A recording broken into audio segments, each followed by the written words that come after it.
بعد گرگ بچه بزرگ جنگلاپا رو میخوره.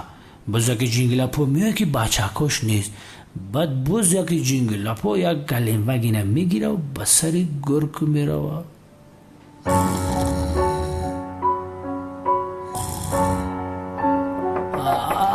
بیا بیا بیا بیا بیا.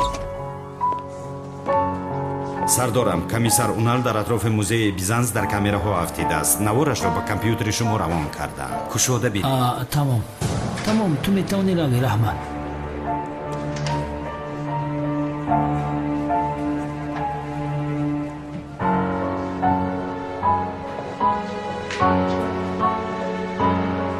اونال منافق است که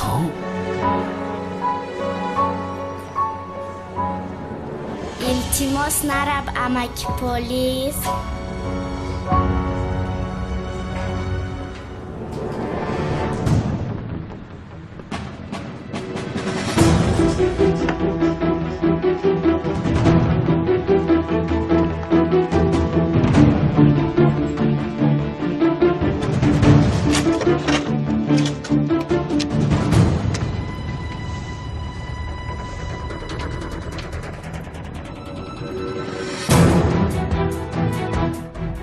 این را بگیر، دیگرش را من حل میکنم.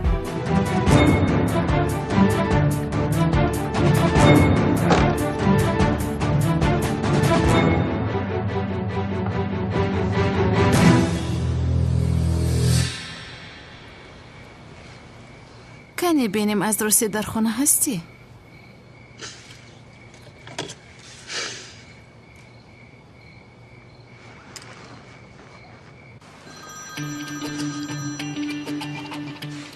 لبه زهرا، چی شد جانم؟ در کجا هستی تو؟ در کجا باشم زهرا؟ در خانه. در خانه هستی؟ این شب تو کاری نداشتی مگر؟ کدام کار زهرا؟ دراز کشیده خوابم. ای گوش کن، حاضر زمانی با تلفن گپ زدن است مگر؟ ای اون کمی این سنگ مهم است. چی شد؟ یک بار مهم شد؟ پگاه برآمد داریم کو؟ در صحنه باید با قوت باشیم. برای همین خواب کردم. در تئاتر مشق کردن بسیار مهم است. من همیشه تئاتر رو مهم میشمارم. پگاه وا میخوریم عشقم. میلش خیر، شب بخیر. تو باز دیدی عشقم؟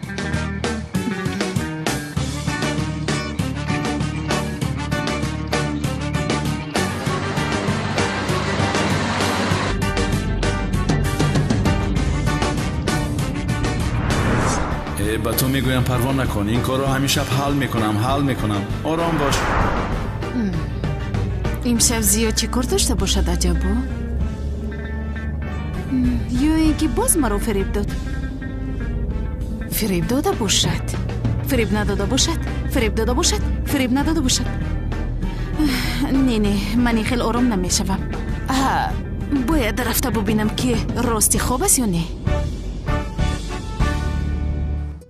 سلام علیکم دوستانی عزیز. اگر شما و یگان یار برادر شما خواهش گذشتن گرنس قزاقستان را داشته باشد، پس به شرکت بایرناک ما که سالهای دراز کار و فعالیت میکنند زنگ زنید. و اگر شما مشکلی با حجت دارین، آنها شما را از خانه تان آمده میگیرند و به خواست الله در راه یگان مشکلی با شما دچار نمیشوند.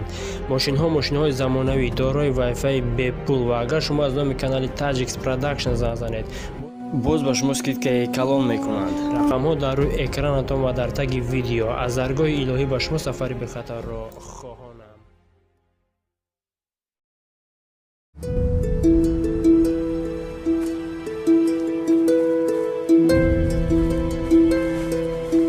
چی خیلی شد دختر.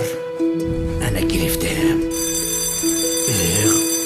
خدا پیش تلا گوریز کتکلاز.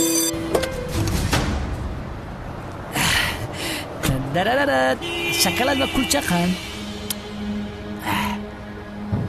از موزه گردن باندی بیزانس را دوزیدن. کسی با اونجا نزدیک است زود با اونجا رود. لبن با جای حاجیسه نزدیک حاجی میرسیم.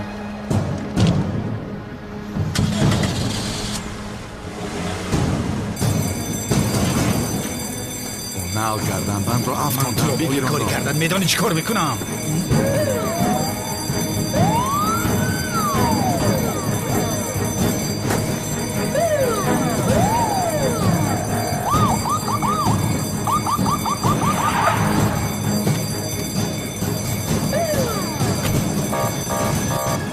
با شما روم امک پلیس در ماشین زیق می شوم. التماس. دخترم بیرون بسیار خنک است. خنک خورده بیمار میشوی. تو اینجا با این لختک بازی کن. من کمتر کار دارم درم میآیم. میل است دختر جانم؟ میلش امک پلیس. من تو رو خونه شیرینه که من خی جانی من.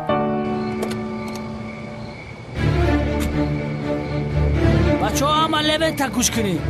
همه کسا پنج شوه خاموش باشه که پرنده نپره. شادی چه از پسی ما بیا.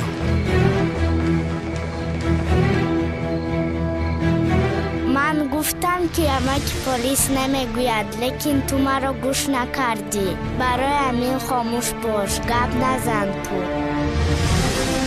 سردارم، از کامرای مشاهده‌ای دیدن کردیم. دزدان نقاب داشتند.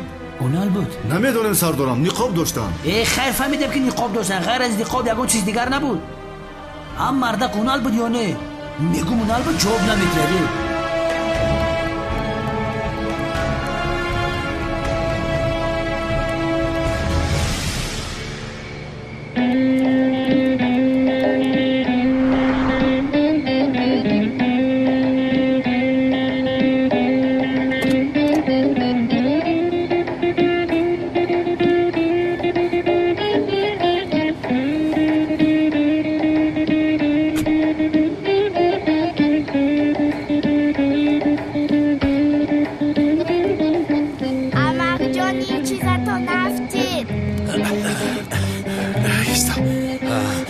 چیزی نمونده بود که دستگیر می شدیم.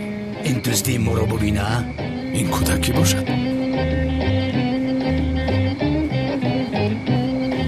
تو کی هستی؟ انا این چیزا تو نفتیدم امک جان. خدایا گردنبند رو افتوندی؟ از کجا میدونم؟ در جیبم بود. رحمتی کلان. رحمت دختر جانم، تو بر این دخترچه میده را در این ایستفی شب در کوچه ماندن ممکن نیست. مادر در کجاست؟ نمیدونم، مرا امک پلیس نگهبین میکند. امک پلیس؟ بابا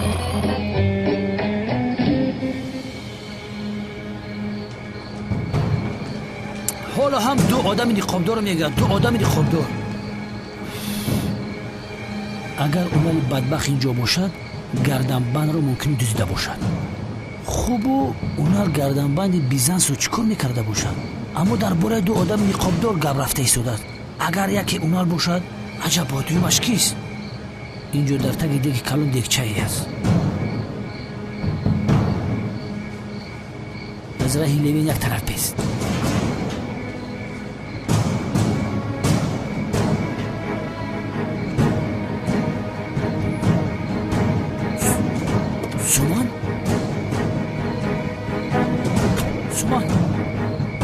سومان کجاشو سومان؟ شما در اینجا اگه کودک رو ندیدید؟ ندیدید. سومان شما چرا نقاب کشیده اید؟ ما بازی کرده ایستادیم، برای همین نقاب پوشیده. خیلی بازی؟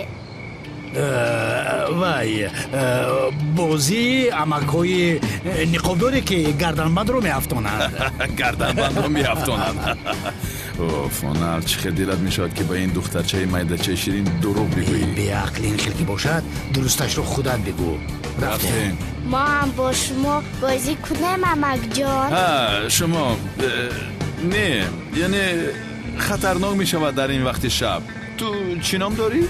نامی من سومن است امک نقاب دار. سومن جانم ما با این امک نقاب دارد کاری زیاد داریم. تو رو به نزد مادرت بریم میشود؟ یه اونال یا خدایا کودک گم شده است. به این هم باید ما با پلیس زنگ زنیم. تو دیوانه هستی؟ چه خیلی پلیس دستگیرمون میکنن. اما من گم نشدم امک جان. سومان صدای لیوین نیست مگه؟ خدا لعنتش کند خودش. سومان رفتم شیرینکم امک پلیس ما رو میکوبد. وای امک پلیسی میگفته کودک لیوین بود از خیر جانم. بین امک پلیس تو رو جستجو دارد. زود تو به نزد وی برو. رو با دقت باش. تو اول خودت با دقت باش. حاضر است.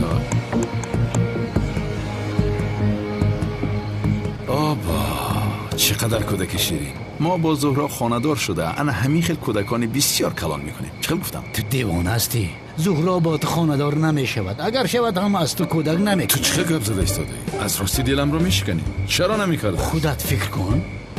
از تو و زهرا کلت کیلاس های زیاد به دنیا می آید. همه دیوارها پر از کلت کیلاس میشه. یا خدایا بسیار شوخ هستی. دلم رو شکستی. اونال از راستی دلم رو شکستی. به خدا این را دیده دانسته کردم. خدا تو رو لعنت نکنه. این دختر لوین باشد. دختر لوین؟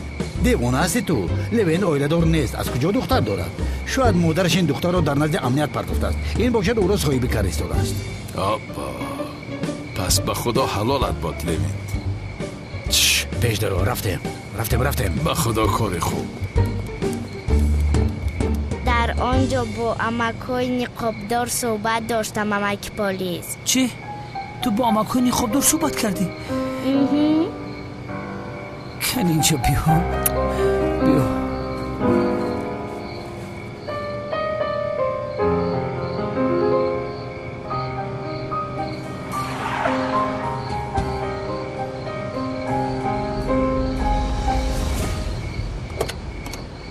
چخیل رومیو لعنتی چخیل رومیو کنعان دیوونه کنعان با شمشیر چوبینه با شمشیر حقیقی فریب دادر پرت میکنم. فهمیدی؟ انخیل پرت میکنم. که بود؟ زیاد در رو کشو. یانگای زوروه خدایا چیکار کنم؟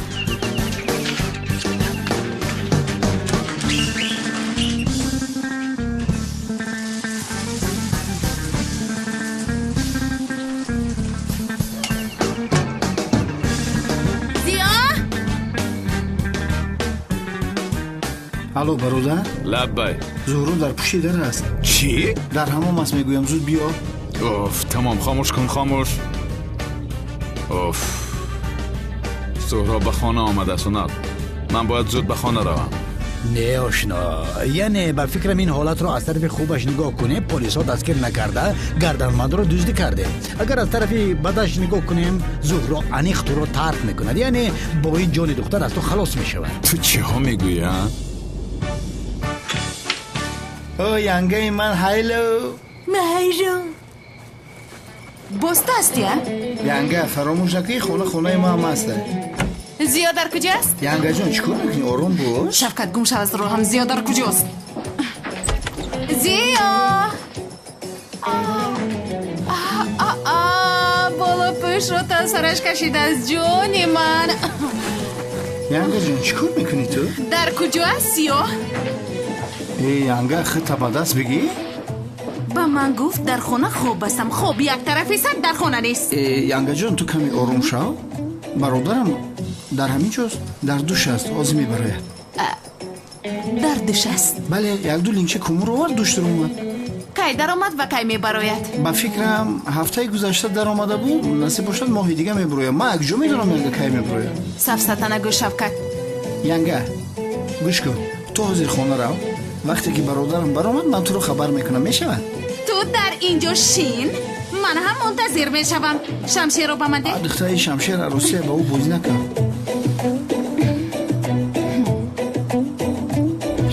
باجا به خانه نرو. زهرا کیها خانه رو کفته است. این عاشقی رو فراموش کن.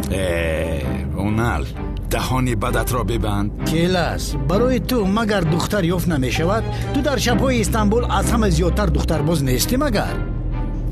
اونال است برای خدا کمی خاموش باش. مسخره میکنی ها؟ البته شاگردم رو مسخره میکنم. خاموش شو. اگر زهرا مرا ترک کند محو میشم. تو چی ها میگویی؟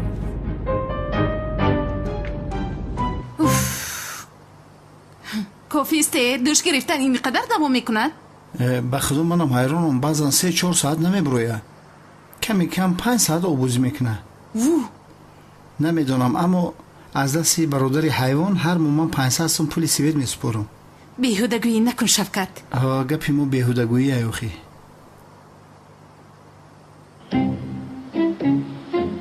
اگر دردش نباشه چی؟ از کجا فهمم که تو با من دروغ نمیگویی؟ چیکار میکنی انگا؟ تیز از التماس آرام باش. من چرا دروغ میگفتم؟ از برای خدا من تا با همین روز تو را دروغ گفتم میگم بور. تو مرد نیستی مگر؟ همتون یخیل هستید. ای ینگا تو چی دیوانه شدی مگر؟ مثل قاتل ها با لباس سرخ پوشیده اومده اینجا زوری میکنی؟ بیا انا کلمه میمونم اینجا بور. بیا. اگر دردش باشه جواب میدهد. ای ینگا جان از برای خدا آرام شو. در جایت بشی گم شوه. یک طرف ایستو. خدایا. زیا تو در درون هستی؟ ای ینگا بشی هازی لوچ میبروی بونا ترسی ای خدا با ترسی زور نمیکشی. چی بکنم؟ گم شدی تو چی ها گفته ایستاده ای شفقت؟ من کودک هستم که تو مرا فریب میدهی؟ رنگی کودکی ممکن در گوشش نوشید مونده آواز تو را نمیشنوه. شفقت ینگا زیا در کجاست؟ ینگا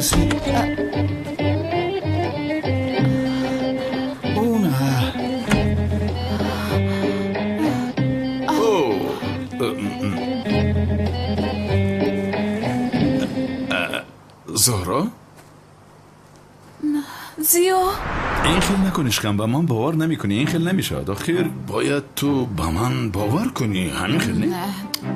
عذر میپرسم عشقم. اگر به من باور نکنی این مناسبت من چه خیر میشه آخر مناسبت من سالم نمیموند. از این خاطر باور کن. عشقم همیشه به من دروغ میگفتی برای همین تو هم بیفهم تو رو باور کردن دشوار است. اما دیگر دروغ نیست تمام شد. صحیفه ای نو کشادم گفته ایستادم فهمیدی. اکنون دیگر دروغ نیست تمام شد. میفهمی؟ فهمیدم. خوب این خیلی باشد پگاه صبح به سری تو می آیم رمیا جان. البته جولیته من.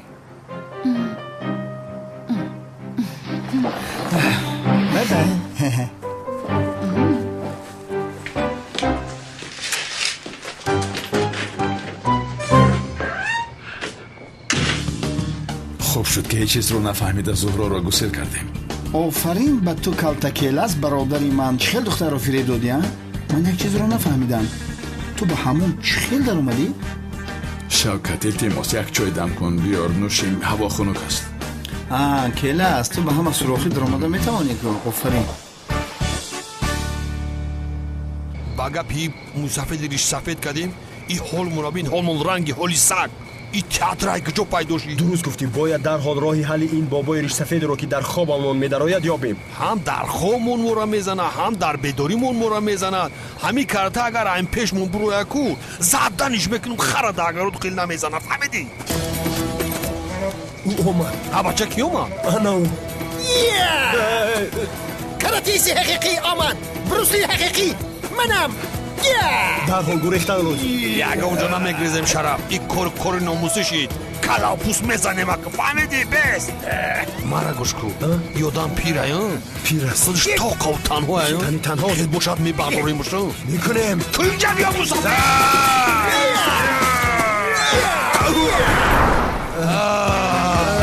شرف یکو مش زدیمش نزدیمش. برادر من کسی رو ندیدم کی زنم. شرف یک بار دیگه هم مسافر در پیش من باید دهن پیشه میشکنم. با تو یک چیز گویم. این آدمی که ما رو میزند اگر کسل دیل شده نمورد ما او رو زدن نمیتوانیم. از اونها حتما کسوسم رو میگیرم من. از اونها گفتی؟ بروسلی؟ بله. جکی چان؟ بله. کنفو پاندا؟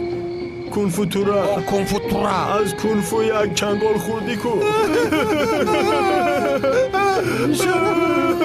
یکم کسا زنگ زند اومده مرا برد که ما از اینجا رفتن نمیتوانیم نباشد تو سهره در همینجا گریه کرده بشینه. مادر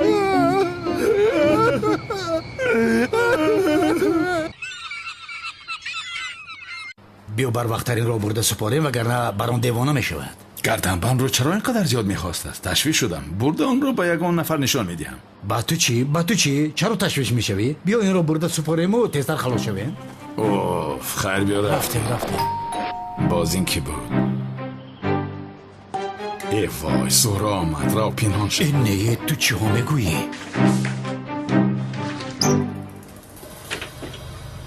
خوش آمدی جانم. خوش باش جانم. بیا رویم که به تئاتر دیر نمانیم. آماده هستی؟ آمادم منتظری تو بودم وگرنه میبرآمدم. زیو این گردنبند رو برای کی گرفتی؟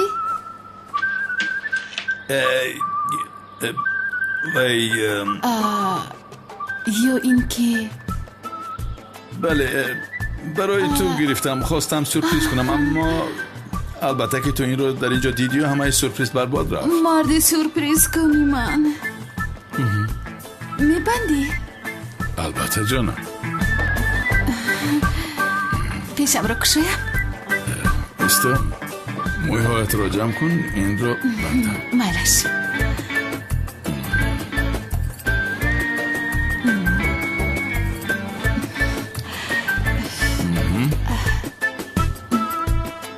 نه کارمون بچه. این برای تو، برای شاه دخترها زیبنده است عشقم. بسیار زیبید همی خیلی؟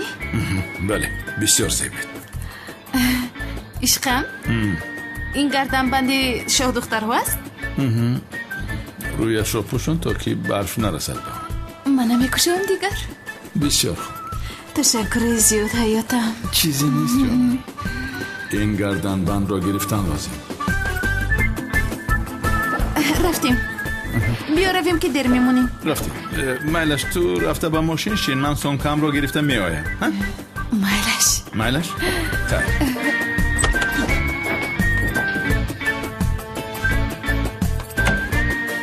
اوف، این چه کاری کردم بود؟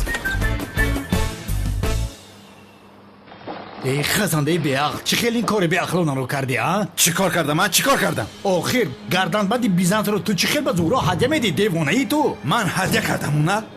عجب هدیه کردم ها؟ تو وقتی که به درون رفتی چرا گردنبند رو اینجا گذاشتی ها؟ اوف آرام باش، تمام. یگان خیل کرده میگیری. لبای بران. گردنبند رو دزدیدید. چرا با من نآوردی؟ میاره مشکلی برا من. چه مشکلی؟ تو با من بازی نکن. مرا گوش کن، کلتکیل است. این مراتب نمیبخشم. دوست داشتت رو میکشم. میلش میاریم، او را میاریم. چی شد؟ چه خیل چی شد؟ بران زنگ زد میگوید گردنبند کجاست. یگان کار کرده حل میکنیم. اوف، گردنبند رو میگیریم، من جزدانم رو گرفته میآیم. جناب، شاید پای بردند که گردنبند یکی از پارچه‌های خریطه است. برای همین نآوردند. فکر نمی کنم. خریطه را یافتنشون غیر امکان است. به این هم اگر می یافتند کلتکیل است، دوست داشته‌اش رو به خطر نمی گذاشت. از زهرا گردنبند رو چه خیل میگیریم؟ کار را ببین. از دختری دوست داشتم گردنبند میدوزدم. جانم؟ میگویم بابایم نیست. هفته آینده خانه دار میشویم؟ البته خانه دار میشویم. زیاد مثل که خوشت نآمد. نه خوشم آمد و چیز بسیار بر وقت نیست، مگر هفته پیش آمد. چرا بر وقت بود از حیاتم؟ بین همون مدگی نمیبینیم، پینهانی خانه دار میشویم. تنها رویزش رو معاینه کردن لازم. باز کارهای تو رو یک طرفه کردنمون در کار. تو پرتفتی همی خیلی نیزی؟ البته جانم پرتفتم، علاقه ندارم. با آخوشی بابایم ابیرش را دهیم، بعد توی کلان را در آنجا میکنیم. دیگر پینها نمیموند. البته میکنیم.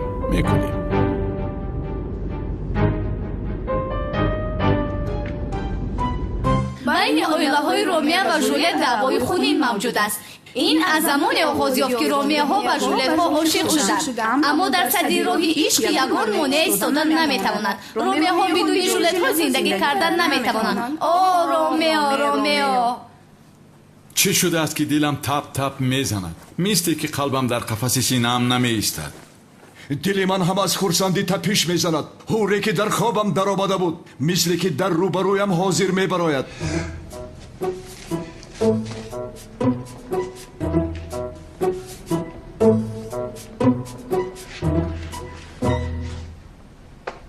خودم را پاره کردم. اینجا نیستم من.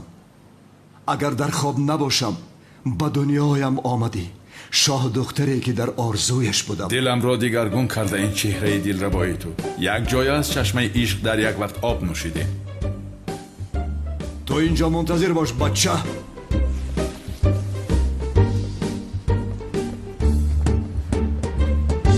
در حیاتم پیشتر من شما را دیده بودم یا اینکه در دلم این عشق نو احیا شد؟ عشق تو هم در دل من جای شده است ای بیگانه. از این من بعد مقصد اساسی من با تو بودن است در حیات.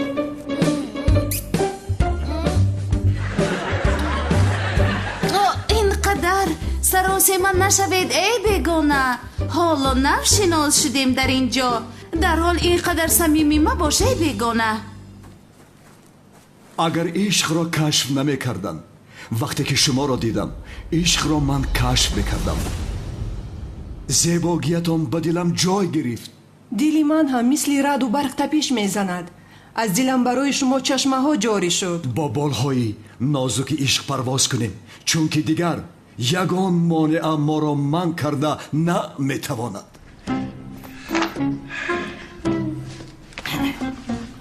در حال از اینجا میرویم خانم.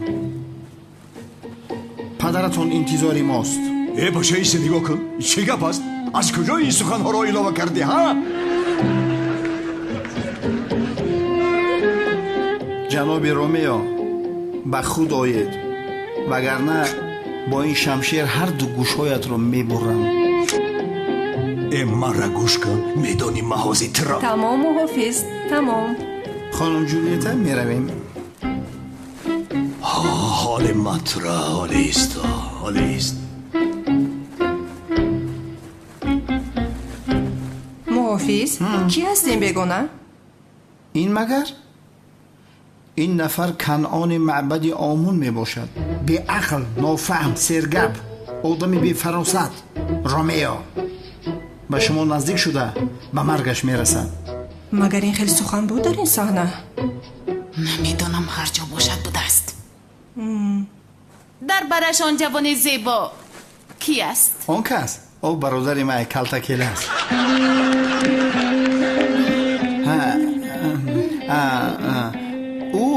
او نیز از همین عائله است. پسر خرد جاندار است. بسیار خوب است. دلهایتان را به این آواره گردان نبندید، زیرا پدرتان به این ازدواج راضی نیست. کنی بگو بچه اینها کی هستند؟ دختران همان مردی که با شما دوای خونین دارند، جولیت کلانی و خوردی. باورم نمی آید مگر این دو زیبا صنمی حیاتی ما را نجات داده دختران دشمنان ما هستند؟ این خیلی باشد، دعوا را خاتمه میدهیم. تو خوردیش رو بگیر، من کلانش رو بگیرم. پدر شما به این کار راضی نمی شود و همچنین پدری آنها هم به شما دختر نمی دهد. نمی شود، ما نصف این راه را طی کردیم. بله، اکنون از این راه باز نمی گردیم.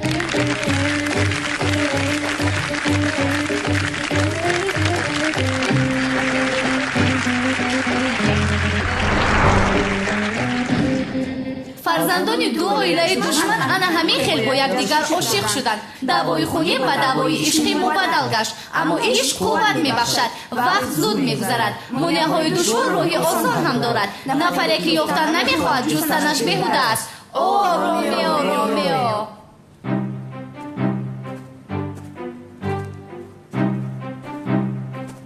نفری که درد عشق را ندیده است مسخره میکند. در دل من عشق قد روشنی است، روشنی ببخشد.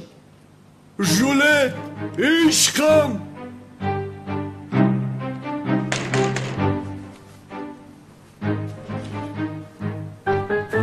تو نه ژولیت خوردی، اپاد ژولیت کلانی آید.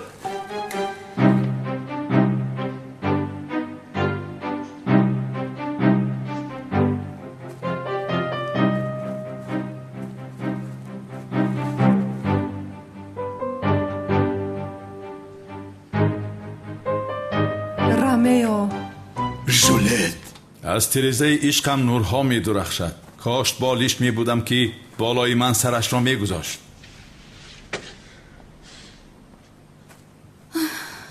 تو یک نور هستی که آسمان را روشنی می بخشی عزیزم. تو بالهای جنت هستی.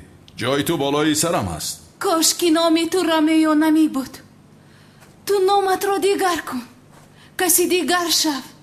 میدانی که بین ما دعوای خونینی است.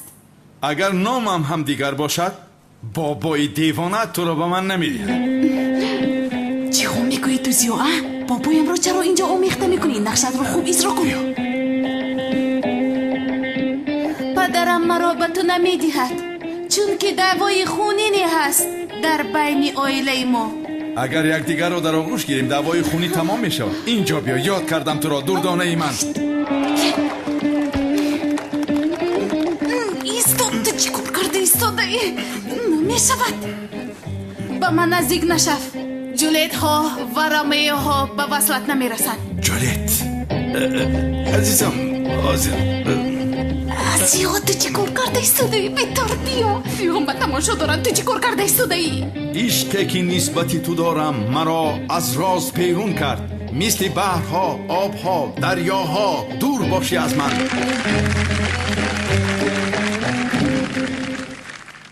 تو رو دیوانوار دوست می‌دارم. برای همین تو کارهایم را به معنی مشمار. التماس مرا ببخش، مرا آزرده نکن. در این تاریکی شب بیچاره‌وار به دری تو آمدم. جوانمردی تو مثل بحر و دریا است. عشق تو در دلم مثل دریاها است عزیزم. از درون مرا جیغ میزنند. خوش بیمان دوست داشتم. میآیم پدر جان، مرا فراموش نکن رومیو. عزیزم جولیت. رومیو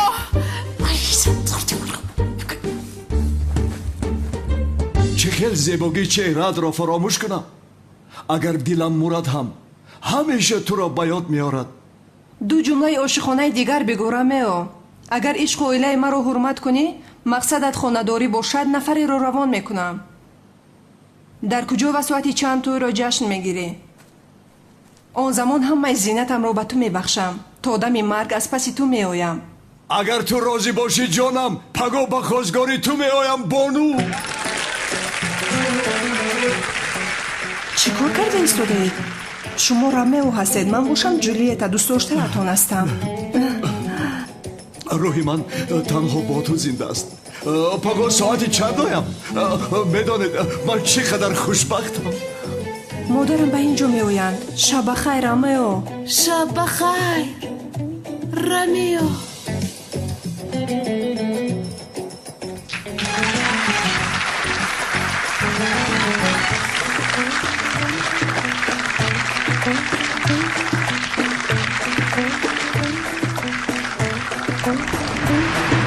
این عشق رو عاشق‌ها در دلشان افزایش دادند. دعواهای خونی به دعواهای عشقی مبدل گشته بود.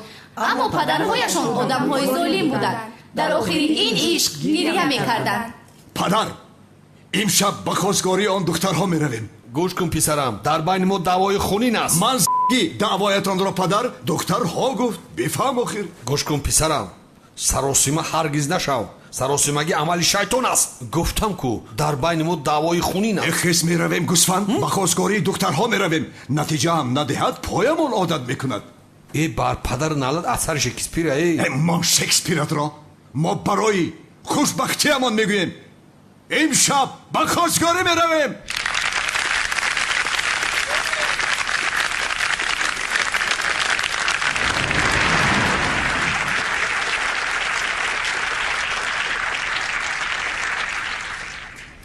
آتش عشق در بین آنها افتید.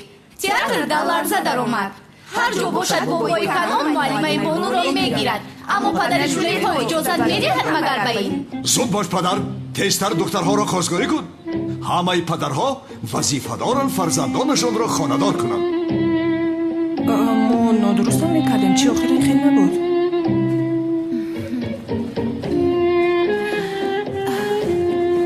این گردن بند کشاده نمیشود مگر یا خدایا؟ چی کار کرده ایستاده رومیو؟ در نزد پدرم مرا نقب، بعد میقبی. چی کار کنم عشقم؟ از راستی تو را یاد کردم. بیا کمی دیگر در آغوش گیرم. کلاس گوش را بشی در جو. خودت را به دست گیر.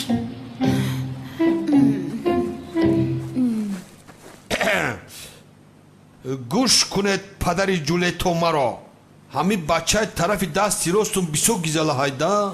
طبق سنت پیغمبرمون جولیتاهای شما را برای دشری نر خواستگاری میکنم.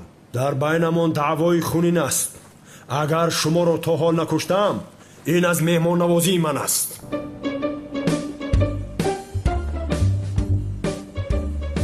شرف پدن علت بعد میشه بزینه که زنده با زنده قرطه میکنم. ای با پدری خودش دلش نمیزه شوشا بچه اکا کانون مرده که خوب ایروزی شا دعوای خونی که باشه دختر دادن نشاید. رومیو ها با جولیت ها یک جای نمیشوند. حاضر من تو را با دعوایت. پدر یکی کانون های بایا بچه مردم نگاه داره در حال میدهی این دخترها را وگرنه خودم میگیرم. من میبینم که گوش نمیکنید. از دیوانگی تمام میدهم این خیل باشد. خداوند زندگی خوشبختانه نصیبشان کند. بعداً باز بلایشان را به سر ما نآورد. آمین یا رب العالمین. نمی شود این توی برپا نمی شود رومیو. جولیت کلانی از آن من است. از من باشد از من می شود. دردهای سختی که سخت است سختتر به آخر می رسند. برای غالب شدن مرگ لازم است. وقتی مردن تو نیز آمده است. این محافظ چی ها میگوید؟ تو این که نقش نداشتی حیوان؟ این نقش رو کی با تو نوشت؟ شکسپیر. رو از سری راهی من گم شو وگرنه درباره یک مرده خواهم گذاشت تو را. شوکت تو چی کار میکنی؟ لعنتی کم گپ زن. این صحنه برای تو قبرستان میشود کنعان. شوکت گم شو از اینجا. بس کن دیوانگی را. گپ نزن کنانی دیوانه. میکشم تو رو میگویم این سو گذر. رومیو خیلی رومیو این کنانی دیوانه. من نمیشناسم این حیوانه. حاضر هم شمشیر در رومیو سرتید تو را پرش میکنم رو به من بیده. این حقیقی است. این بچه به نقش و فریدیسی مخی. خاموش باش. استاد یک سوال دارم در حال پرسیدنم لازم. حاضر وقتی سوال پرسی است مگر؟ بین در مانع یک جنایت شریک شده ایستاده ایم. ولی بسیار تعجیلی است استاد. میپرسم استاد آدمی که در حیاتش عاشق نشده باشد مردنش جایز است نیست؟ این سوال از عاشق وابسته است. یعنی هر جا تغییر می‌یابد. فهمیدی؟ اگر مثل شوکت عاشق باشی هیچگاه عاشق نشوی خوبتر است. به آدم ها ظلم نکن. در آخر چی است حکمش استاد؟ در آخر عشق مقدس ترین حسیات است. نفری که در دلش عشق نباشد زنده نیست، در قطار مرده هاست. اگر انسان را در دلش عشق نباشد مردنش جایز نیست. هجری خدا از شما راضی باشد. رحمت. خدا از تو هم راضی باد. هجری سلامت باش.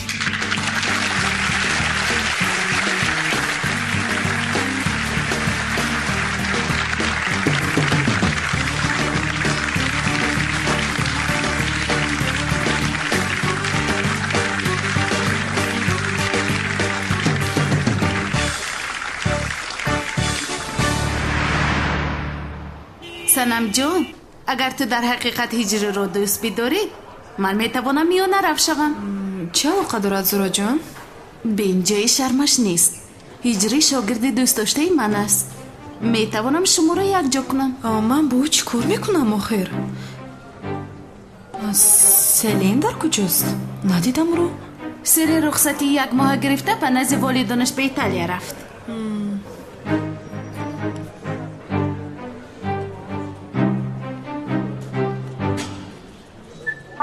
شما مرا با کسی مانند کردید اما آن آدمی که شما میگویید نیستم. سنم نیستم. من ملیکه هستم. مرا دائما با آن مانند میکنن. سنم تو دل هجری را یابم گفته رو مال بست میشود خانم سنم. جواب نمیدهید. سوال داده ایستادم خانم سنم. اینقدر هجری را دوست می داشته یا؟ چه علاقه دارد؟ وای بود. برای رکلامای فیلم این نوی روی مال را با نوار گرفتیم. همش همین.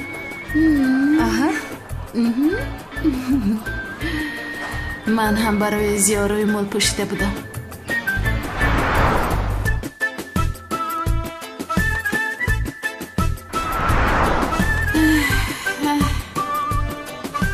این عشق است انسان را دیوانه می کند. آبا یعنی هجری را اینقدر زیاد دوست می داری؟ کدامش را می گویم؟ من فکر کردی با یک ماه از این عاشق می شوم مگر؟ من هم با یک دامولا عاشق شده بودم. باز او دامولای ساخته بود. گردن بنده چقدر زیبا بوده سورا جان. از کجا خریدی؟ رحمت نخریدم. دوست داشتم هدیه کرد. گردن بندی شاه دختر بوده است. بسیار رومانتیکه.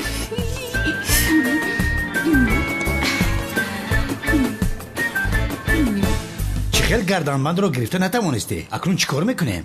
گرفته نتوانستم مونال. چیکار میکنیم؟ شب به خانهشون رفته از گردن زهرا میدزدیم. یا خدایا من به اون خانه نمیروم. چی خیل نمیروی؟ ای جورا جناب اکرم مرا میکشد. ای بس کن خدایا، پیرمرد مرا هم میکشد، اما به این هم اکرم نبوده است. به خارجه یا به کجای رفته است؟ راحت باش. وای رو نمیفهمی، مثل تنگم یکی میبروید. من نمیروم. من هم هیچ رفتن نمیخواهم، اما مجبورا میرویم. پیش درو. رفتیم.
مرا گوش کن. اگر جانت رو نجات دادن و کار کردن خواهی جواب ده. هدف پنهانی بر آن چی بود؟ چرا از پشت آن گردن بند هستید؟ در آن گردن بند چی است؟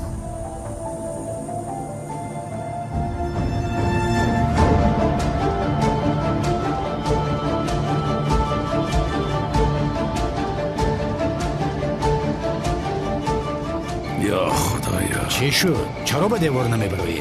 نه، زهرا نباید از من شبهه کنه. خب نباشد در رو کشا. کشا این کار توست.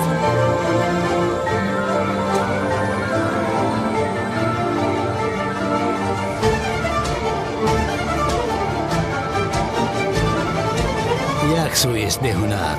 але ба ман як калид дода буд. ту девона ҳастӣ магар? ин хел бошад чаро маро ба кор меандозӣ? хушам меояд ки туро кор фармоям. ман то замоне ки гарданбандро медуздам, ту ҳам аз хона баъзе чизҳоро дуздидан гир. чӣ дуздам? чӣ медонам, гулдон мулдон ягон чиз. гарданбандро танҳо надуздем, дигар чизҳоро низ дуздем ки зуҳро аз ман шубҳа накунад. шуд, тамом.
روی وی توتی زورا سیاه گریختن لازم گریختن تیزتر داو راه گرد خدا لعنت کند بخیر بچه که دوست در آمد بخیر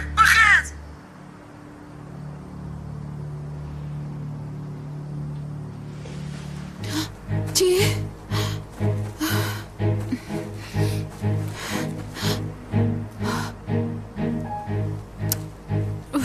چی خیر دوست کریم خوب کنی خیر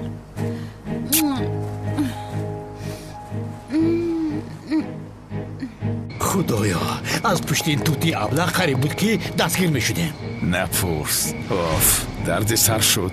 از آن چیل خلاص هایی من؟ از آن توتی ابلق روی نجات را من می دانم. این کار من است. کنی بینی؟ رفته ба номи худованди бахшандаи меҳрубон. муҳтарам ҷамоат, имшом барои шумо дар бораи сабр ва таваккали ҳазрати нӯҳ алайҳиссалом қисса хоҳам кард иншоаллоҳ. қиссаи ҳазрати нӯҳ алайҳиссалом имон, сабр ва баъд аз як муҷодалаи боғайратона оромиш ва умедро барои мардум меомӯзонад. муҳтарам ҷамоат, пеш аз ҳазрати нӯҳ алайҳиссалом инсонҳо аз рӯи нафси бад пешрафта, аз роҳи дуруст канор рафта ба будҳо таъзим мекарданд. сарватмандон мисли коинони маъбади омун дар пушти будҳо пинҳон шуда, хоҳишоти худро мисли имон таҷаллӣ дода мардумро фиреб мекарданд ва онҳоро барои худ ғулом ва хизматгор қарор доданд. ба ин бадахлоқҳо нигаред, будҳои онҳоро гирифта ба сарашон шикастан лозим. тавба астағфируллоҳ. муҳтарам ҷамоат, мардум мувофиқи хостаи ин гурӯҳ зиндагӣ мекарданд. худованд ба инсонҳое ки аз ҳад гузарониданд ва ба будҳо саҷда мекарданд ба мақсади хотиррасон кардани офаринишашон ба ҳазрати нӯҳ алайҳиссалом пайғамбарӣ насиб кард. ҳазрати нӯҳ мардумро ба роҳи дуруст даъват карда ва ба худованди якто имон оварданро омӯхт. ин боиси аз байн рафтани обрӯи сарватмандон ва шӯҳратмандону ғоратгарон гашта буд. аз ҳамин сабаб он коинони маъбадҳо бо ҳазрати нӯҳ ҷанги бузургро шурӯъ карданд. ба инҳо нигоҳ куна, нисбати ҳазрати нӯҳ ин кор равас магар? шумо дин ва имон надоред? муҳтарам ҷамоат, ҳазрати нӯҳро сиёҳ карданд, аз мардум дур карданд ва барои ӯро дар назди одамҳо хор карданд ва мисли як ҷодугар нишон доданд. ӯро ҳамчун одами девона ки ӯ девона набуд ба мардум муаррифӣ карданд. ҳазрати нӯҳ бошад солҳо аз ин кор даст накашида, хаста нашуда инсонҳоро барои ҳақ даъват мекард. бо мурури замон қавм бо гурӯҳҳо ҷудо шуданд ва сарватмандону дороён нӯҳ алайҳиссаломро ба куштан таҳдид мекарданд. ҳазрати нӯҳ алайҳиссалом пир шуда буд, хаста шуда буд, дигар қуввате надошт ки тоқат кунад ва ҳазрати нӯҳ алайҳиссалом ба худованд паноҳ бурда ва чунин дуо кард: эй худованд, дар баробари фитнаву фасоди инҳо маро ёрӣ кун. ҳукмро байни ман ва онҳо худат бибарор. ба ман ва муъминҳое ки ба ту имон доранд ёрӣ бирасон. чунин дуо кард. муҳтарам ҷамоат, дар қуръони карим худованди таоло ба дуои ҳазрати нӯҳ алайҳиссалом чунин ҷавоб гардонидааст: ғайр аз касоне ки аз қавми ту ба ту имон оварданд, дигар ҳеҷ кас имон намеорад. ба корҳои кардаи онҳо ғамгин мабош. бо амр ва кӯмаки мо дар баландии кӯҳ як киштие бисоз. муҳтарам ҷамоат, бинед, худованди таоло ба нӯҳ алайҳиссалом амр кард ки киштӣ бисозад, чунки тӯфоне ки барои нобудии золимон буд наздик шуда буд. нӯҳ алайҳиссалом ба киштисозӣ ки шурӯъ кард, қавмаш омада ӯро ҳамеша мазоқу масхара карда бо ҳам механдиданд. ин киштӣ дар болои кӯҳ чӣ кор мекунад? магар ақлатро хӯрдаӣ? обҳо чӣ хел ба боло меравад? охир ту пайғамбар будӣ, омада чӯбтарор шудӣ магар? чунин суханҳо мегуфтанд. ҳазрати нӯҳ алайҳиссалом ба ҳеҷ кас гӯш намедод ва иншооти киштиро мувофиқи амри худо итоат карда идома дода месохт. муҳтарам ҷамоат, вақте ки сохтмони киштӣ ба итмом расид, худованди таоло ба ҳазрати нӯҳ алайҳиссалом ва касоне ки ба ӯ имон оварданд ва аз ҳар ҳайвоне як ҷуфт ба киштӣ савор шуданро амр кард.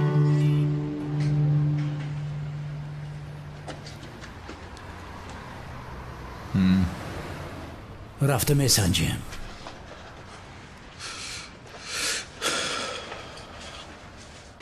аслан гирем дар ин вақти шаб дар ин зери барф тубари кӯдак бояд дар ҷойгоҳаш хоб кунад.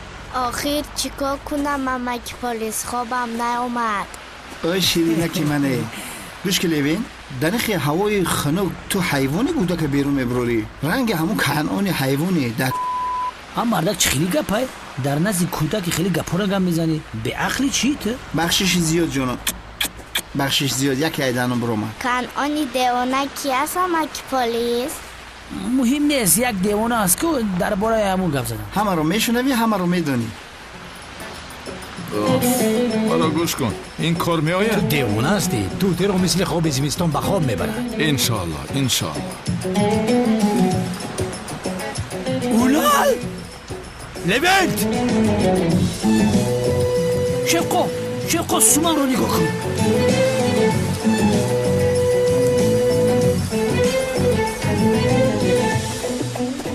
вай ҷаноби калтакелас ҳам инҷо будааст. ба хайр аст, кадом шамолҳо шуморо ба инҷо овард? шавкат, сафсатагӯиро бас кун додарҷон. гуфтаи ман мешавад, аз муаллимаи бону дур шав ва канъон кордор нашав. шояд ягон супориши дигар ҳам доред? гапи задаашро бин, бонуро раҳо кун. ин ишқ аст, ишқ. ба осонӣ раҳо карда намешавад. ишқи ман. ё худоё, дар ҳама ҷо ӯро мебинам. ба худу муаллимаи бону гузашта истодааст. кадом бону? бақа бира. илтимос ҳамин кӯдака нигоҳ кун. ман муаллимаи бонуро бинам, тез мегам меом. ҳоли меом. ба куҷо меравӣ? эй!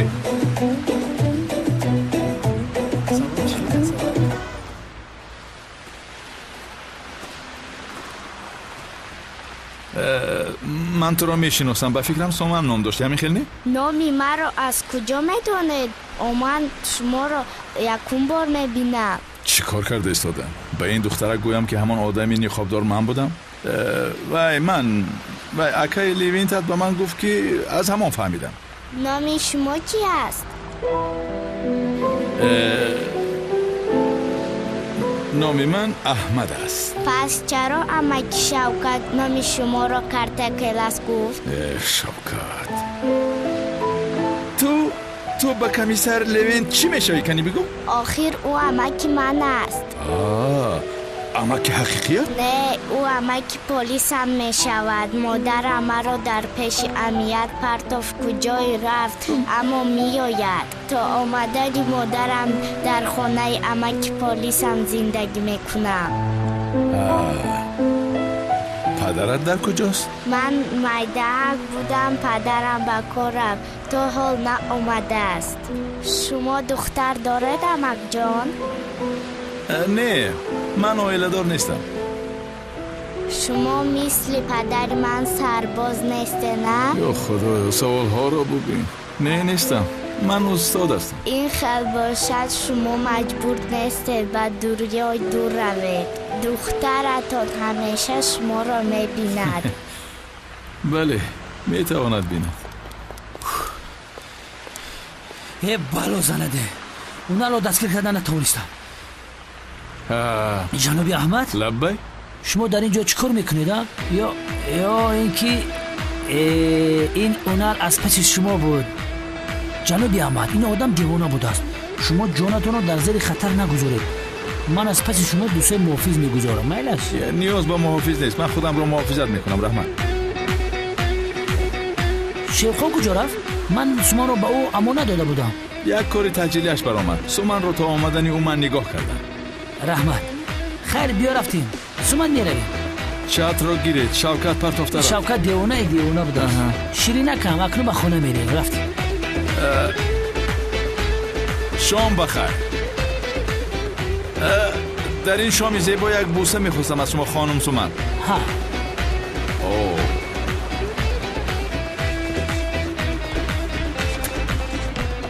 خیر رو رفتیم. شبی خوش جناب احمد. خیر. حضرت نوح و یارانش در کشتی منتظر بودند که یک و یک باره یک شمال شد. آسمان تاریک شد. ابرها به هر طرف پراکنده شدند. از آسمان تاریک صدای رعد و برق می آمد. همه را وحشت فرا گرفته بود. از آسمان قطره های باران می بارید.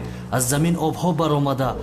از همه طرف آبها بلند شدن گرفتند. محترم جماعت، نفرانی که کفر ورزیدن به کوهها برآمدند ولی هیچ چیز فایده نکرد. حضرت نوح و یارانش که در کشتی بودند در امن و امان بودند. آبها بلند شدن می گرفتند و کشتی بالای آب برآمده شنا کردن را آغاز کرد. خوب شد با شما کافرها. حضرت نوح چند بار شما را آگاه کرد. اگر او را گوش میکردید این به سرتان نمی آمد. تمام. محترم جماعت، در همین زمان حضرت نوح پسرش را که به طرف کوه میدوید دید و با او چنین گفت: پسر جانم بیا با ما باش، با کشتی شین، با کافران مباش. گفت پسر حضرت نوح به پدرش گفت که من به کوه میبرایم، کوه مرا از آب نجات میدهد. در همین وقت جماعت مسلمین یک مقدار آب آمد و پسر حضرت نوح علیه السلام را در نزد چشمانش گرفته غرق نمود. این حادثه در نزد چشمان حضرت نوح علیه السلام رخ داد. برادران عزیز، از این قصه پندی که باید گیریم درسی روشن از جانب خدا است. انسان گرچند پسر پیغمبر هم باشد به خداوند تعالی ایمان نآورد قدر ندارد. انسان را در خانه آخرت قلب سلیم، ایمان مستحکم و عملهایش نجات می‌دهد. محترم جماعت، با قصه امان بر میگردیم. طوفان بلند شدن گرفت، کوه‌ها را زیر خود کرد، تمام زمین زیر آب مانده بود. غیر از حضرت نوح علیه السلام و یاران و همراهانش همه هلاک شدند. بعد از لحظه آسمان از باریدن ماند، آبهای زمین کم شد. کشتی حضرت نوح علیه السلام به بالای یک کوه برآمده و آنجا ایستاد. قوم حضرت نوح علیه السلام که به او ایمان آوردند گرسنه شده بودند. در بالای کوه برای خوردن چیزی نبود. با امر حضرت نوح علیه السلام توشه های گرفتهشان را یک جای جمع آورده و اولین بار در ماه عاشورا خوراک خوردند.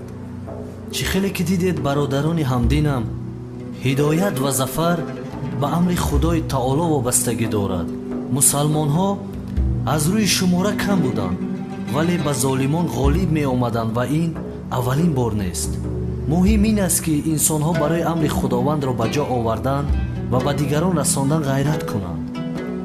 محترم جماعت، وظیفه ما حقیقت را به میان گذاشتن و بر اسمان خدا چنگ زدن و صبر کردن است. خداوند ما را نیز از جمله صابران و صالحان قرار دهد، هدایت کند، مثل حضرت نوح علیه السلام از ظالمان و گمراهان نجات دهد. آمین یا رب العالمین. خداوند تعالی دعاهای همه ما را قبول کند. آمین.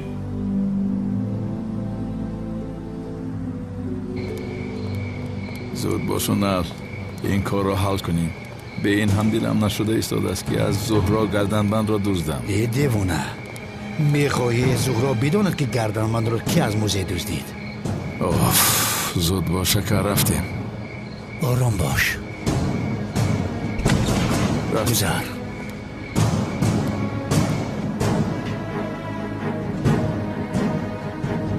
تو به اون طرف بالا میروم.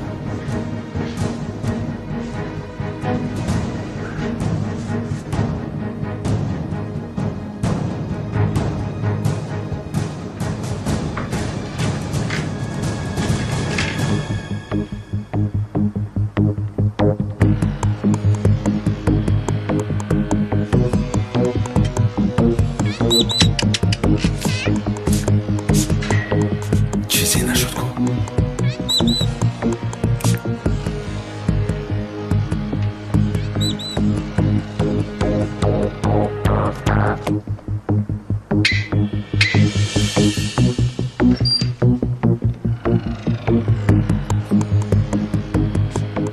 کنی مور بینم.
چی کار میکنی؟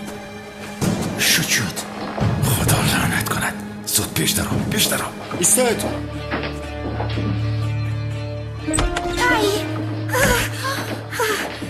ای سمی، سمکچه آرایشات های من رو دزدیدند. سمکه آرایشاتش رو دزدیدی؟ آخر تو نگفته بودی که همه چیز را بدزد؟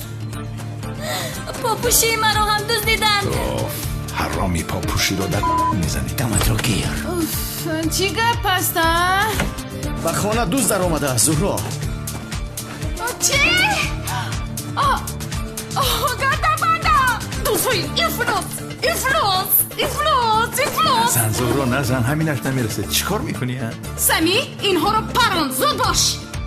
البته زهرا جان میپرانم. ایستاد نشون بید. یگان به عقلی نکنید. سمی یا پران آنها رو یا این که به من بده سلاح رو. میپرانم زهرا جان، اما اول کنی نقاب هایشون رو کشند. همین خیلی اول بینیم کو کی هستند اینا. افلاس. زود پران. بکشید. این نقاب هایتون رو بکشید. حاضر شما رو میپرانم. نقاب هایتون رو وای کنید. بکشید.